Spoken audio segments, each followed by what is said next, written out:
So hello guys, magandang gabi sa inyong lahat, magandang araw.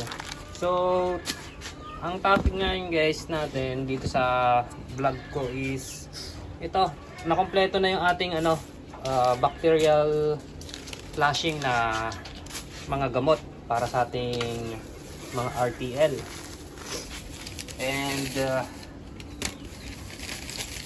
ang hirap kasing humanap nitong isang isang gamot na itong Doximol.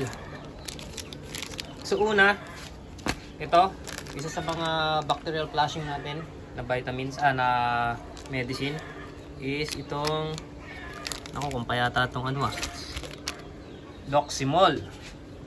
Tapos sunod naman natin itong Primoxil. And additional natin sa ating bacterial flushing is itong Sulfar QR. So ito yung ginagamit natin o gagamitin natin dito sa ating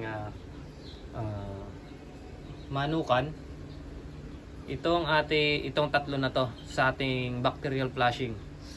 Doximol, Primoxil, Sulfar QR. So alternate natin silang gagamitin para hindi ma-immune yung mga virus sa ating mga manok.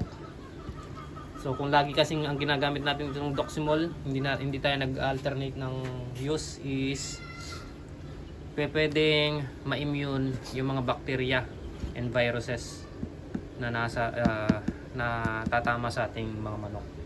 So kompleto na rin yung vitamins natin dito para sa vitamins program. So ito yung mga gamot na nandito sa atin. So para sa vitamins nila is Vitamin Pro. Sunod naman is itong Sulfar QR, Doximol, and Primoxil. And meron pa tayong isang additional na gamot dito na isasama, yung Egg 1000. So later on na natin yun apply dito sa ating mga RTL kasi 17 weeks old pa lang sila and hindi pa nangingitlog. So pag nangitlog na sila ng mga 1 month to 2 months na dire-diretso nangingitlog, i-add na natin yung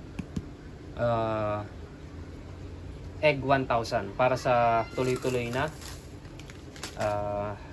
pangingitlog ng ating mga RTL. So meron din tayong additional dito is itong Pepe na deworming, pang deworm natin sa ating mga alagang manok RTL. So yun guys, kompleto na ang ating kompleto na yung ating mga medicine dito. So meron tayong Vitamin Pro, Sulfar QR, Doximol, Primoxil, plus itong pang deworm natin is Pepe. And later on yung Egg 1000. So yun lang guys, thank you very much, and nakompleto na rin natin ang ating medicine kit. Peace!